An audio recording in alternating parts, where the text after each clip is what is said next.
Hello, I'm David Breeden. I'm the senior minister at First Unitarian Society of Minneapolis, which is a historically humanist congregation, and this is Coffee and Wisdom. This week, we have been talking about rethinking what we need, things that we may want to think that, maybe have become stereotyped or cliched, but maybe need some reimagination.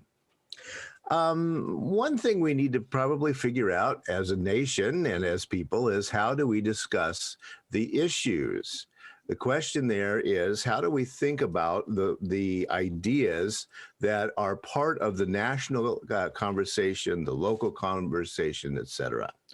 Now, the person to begin this with probably is the father of journalism, usually called Walter Lippmann.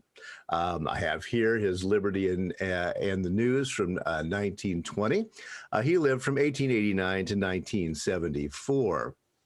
Lippmann was a military intelligence officer during World War I. He watched the military reports and the news releases. He was in Paris, and he watched from both sides, and he participated in some of the news reporting.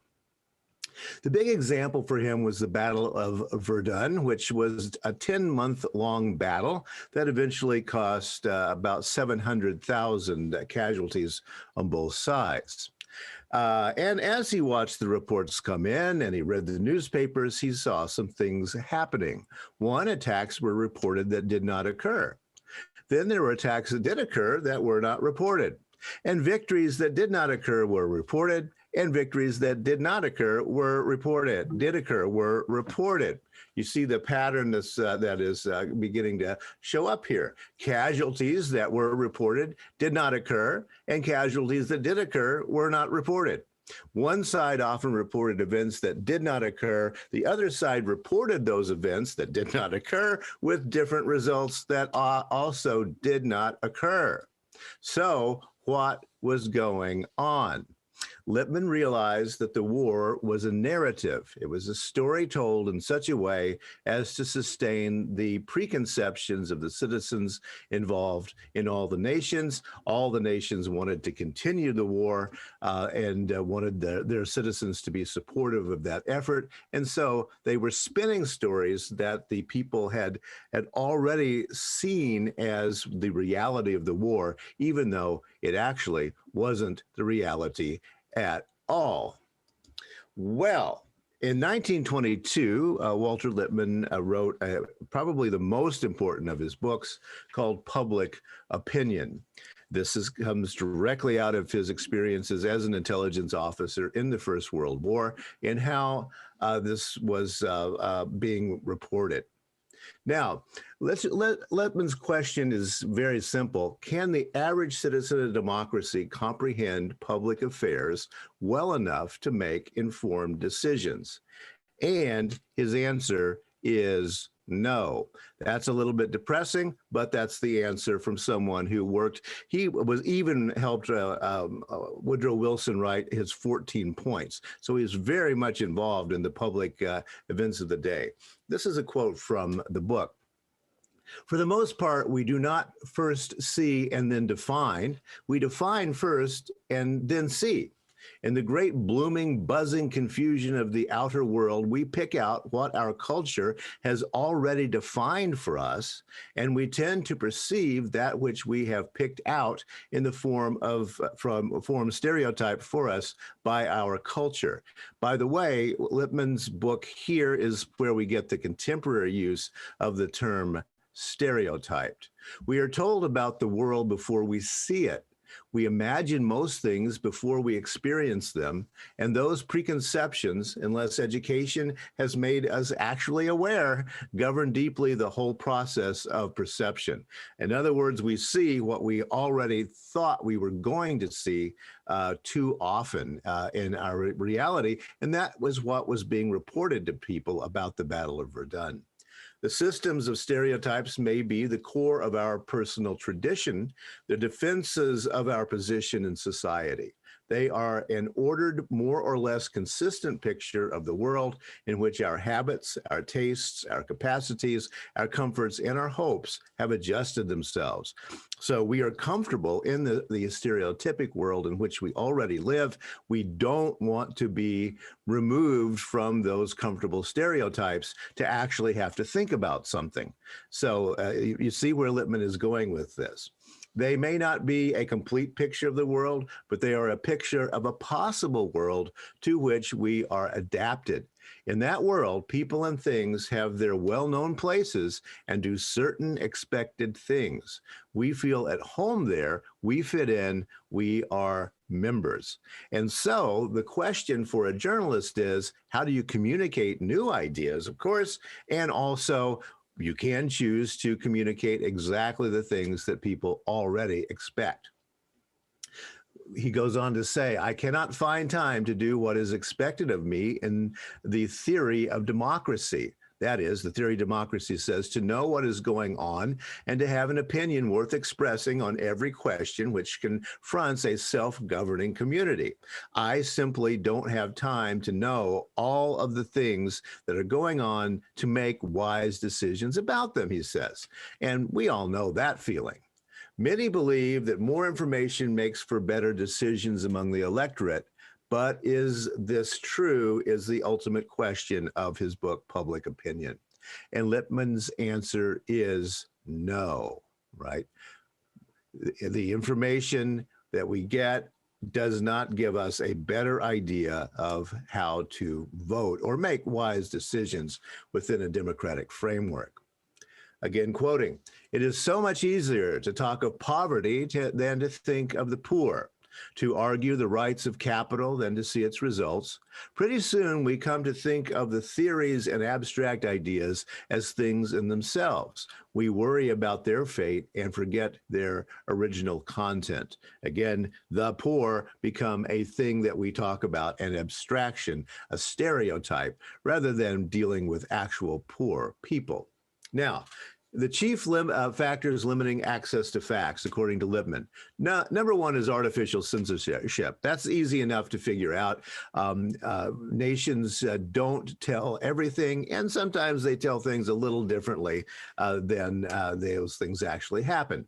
Two is limitations of the social contract itself. Three, comparatively meager time in a day for paying attention to public affairs. And then four, distortion arising because events have to be compressed into very short messages. So the headlines, even in the New York Times, are going to have to choose certain details. We're going to understand those details according to our education. That's limitations of the social contract. And then we're not going to be paying all that much attention to all the stories that are occurring. We're going to choose the ones that for some reason or other we find compelling. Yeah, if we find anything compelling in the newspaper, of course. So, sorry, my machine is acting up a little bit today. All right. And then five, chief factors, difficulty in making a small vocabulary express a complicated world. Journalists themselves choose the words by which people understand things. And six, fear of facing those facts which would seem to threaten the established routine of people's lives. That is, by golly, I don't want to think about anything that may be of discomfort to me, right? So, the philosopher John Dewey, who was, of course, a great philosopher of democracy, said of Lippmann's book, it's the most effective indictment of democracy as currently conceived. Dewey saw that, yes, Lippmann was absolutely right about what he was saying about how democracy worked. Now, Lippmann's idea is one that we hear quite often, and most of us don't like. And a study from 2002 called Stealth Democracy, Americans' Beliefs About How Government Should Work, concludes through focus groups and surveys what Lippmann said a long time ago, and that is that most Americans are not informed enough or interested enough to make useful decisions. Their conclusion, like Lippmann's, was informed bureaucrats should make policy decisions. The people can't make the decisions, and actually the people don't want to make the real decisions. They want to make stereotyped decisions. That's not really the way most of us would like democracy to work, but unfortunately, that's the way a lot of studies indicate it actually does work. We avoid making real decisions. Lippmann concludes by saying, where all think alike, no one thinks very much, which is probably true. But of course, he was living in a time in which the journalistic sources of news, anyway, were more or less had the pretense of being neutral, although, of course, they weren't. So, how do we counteract these realities? And one of the answers, especially among liberals, is that we consciously construct the message. That is, we have to think about how the message is going to be going out into the world so that it can be consumed by the consumer, the democratic people who are supposed to be making these decisions. Now, of course, remember one of the things Lippmann is saying is no one wants to have a new idea. No one wants to think outside the box. All right, very dim view of humanity, but what if we take this as a given? And one of the first groups to do this led to one of the great movements in American political history, and that is the Civil Rights Movement. We talked a little bit about a Highlander folk school, which existed from 1932 to 1962. It still sort of exists, but is not the same as it once was. It was formed in 1932 by Miles Horton and Don West. We've talked before about the social gospelers from that era who were very much into liberal causes. These two guys were decided to form this school near where Miles Horton lived in southern Tennessee. And they began to hold courses about how to do labor organizing, how to work for economic justice, and then the civil rights movement. Later on, they would move into LGBTQ issues, etc. And the list of people who went through this program is pretty amazing. And you begin to see how this particular idea began to construct the idea of what we came to know as the civil rights movement. For example, this is from 1957, Martin Luther King, Pete Seeger, Karis Horton, who's the wife of one of the founders, Rosa Parks, and Ralph Abernathy at Highlander. They were all there at the same time, all studying civil disobedience. They were all studying how to stay peaceful in situations in which things were not exactly peaceful. And also, you see that they were working together in an idea of how to structure the message in such a way that people would be able to understand it and that would be able to fit into the narrative that Lippmann talked about, but break out of it enough to begin to change things. That was the whole idea of the Highlander School. Here's Arlo Guthrie and Pete Seeger singing together at the Highlander School. And the song "We Shall Overcome" doesn't come from there, but it did get into the popular consciousness after being studied as a song that would probably help the civil rights movement. Here's Eleanor Roosevelt doing a lecture at the school there in the mountains, very aware of the social issues of her days in the late 40s and early 50s. And probably the most important teacher was Septima Poinsett Clark.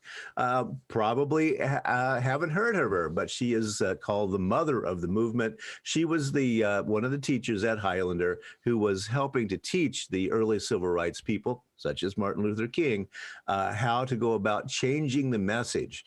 Rosa Parks, how do you change the message? How do you get the attention of the newspapers? And how do you begin to shape the public opinion that Lippmann said is so difficult to actually change out there? Of course, there's going to be a counter narrative. This was a sign that was all over the South at one time on billboards: Martin Luther King at Communist Training School. And there he is on the front row of the Communist Training School, which is, of course, Highlander. Actually, the school building was eventually burned by right-wing activists.